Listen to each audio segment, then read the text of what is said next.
waajirri galii bulchiinsa magaalaa Adaamaa baniinsa sosochii kaffaltii gibiraa fi taaksii bara 2017 gaggeesse. Waajirichi sagantaa baniinsaa kanaan kutaalee magaalichaa keessatti sosochii gibiraa fi taaksii kaffaluu kan bara 2017 jalqabsiise. Hojii gaggeessaa waajira galii bulchiinsa magaalaa Adaamaa obbo Balaachoo Asaffaa haasawa baniinsaa taasisuun kaayoo sagantichaa ibsaniin gibiraa fi taaksii kaffaluun dirqama lammummaa fi kan namni hunduu kaffalu hojmaata dambii fi seeraan taa'ee kan mataa isaa eegeedha jedhanii seera kana eeganii gibira mootummaa kaffaluun dhimma murteessaa fi alseerummaa irraa nama bilisoomsuudha jedhan.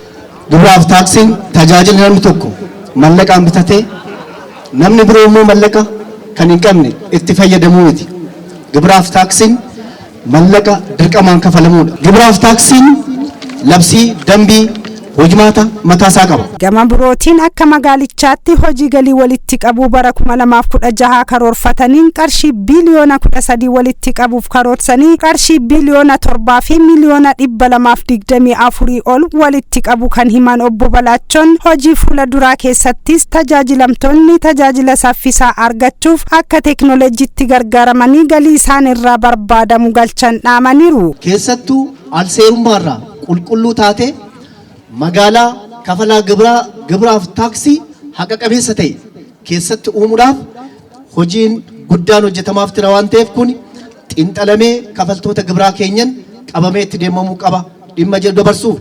Egaa baruma kana qarshii biliyoona 13 walitti qabuuf magaalaan Adaamaa karoorfatee biliyoona 7 fi miliyoona 224 ol sassaabuu danda'eera. Galiin kun kan bara darbeetiin qarshii biliyoona 2 fi miliyoona 100 ol garaagarummaa qaba. Bara kanas kafalaan gibiraa SMS sin qabu yookiin meseejii sin qaqqabuun kafaltii keessan guyyaa irraa eegalee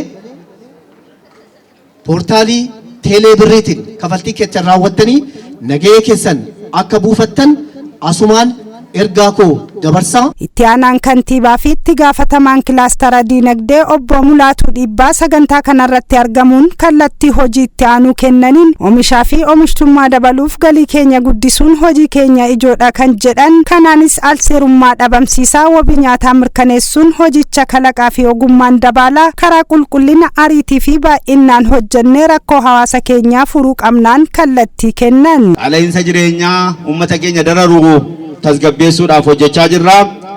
Kanaaf galii keenya guddisuuf wabii midhaan nyaataa mirkaneessuuf immoo alseerummaa dhorkuun murteessaadha.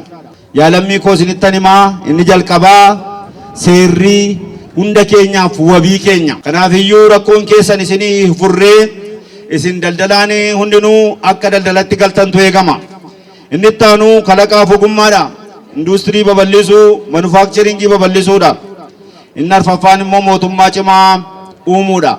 Hirmaattota kanneen saganticha irratti argaman keessaa kanneen dubbisne galii fi taaksii nurraa mootummaan barbaadu kaffaluun misooma keenya barbaadnu argachuuf nu gargaara waan ta'eef gahee gama keenyaan nurraa barbaadamu ni bahanna jechuun dubbataniiru. Biyyi tokko kan kabaja argattu yoo raayyaa biyyaa qabaatte. Raayyaa biyyaa immoo kan kaffalamu immoo gibirarraayi.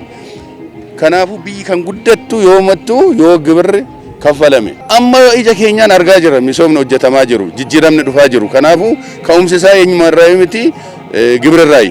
Kanaafuu iddoo jiru irratti gibira kaffallee bilisa ta'uu nurra jira. Galii keenya haala gaariitiin sassaabuuf karaa guutuu ta'eetiin yeroo adda addaa marii gaggeessaa kan jiranii fi haala kanaatiin alseerummaan bisnee galii keenya sadarkaa fooyyeetiin ol guddisnee magaala keenya guddisuu barbaanna biyyattii keenya guddisuu barbaanna jedha.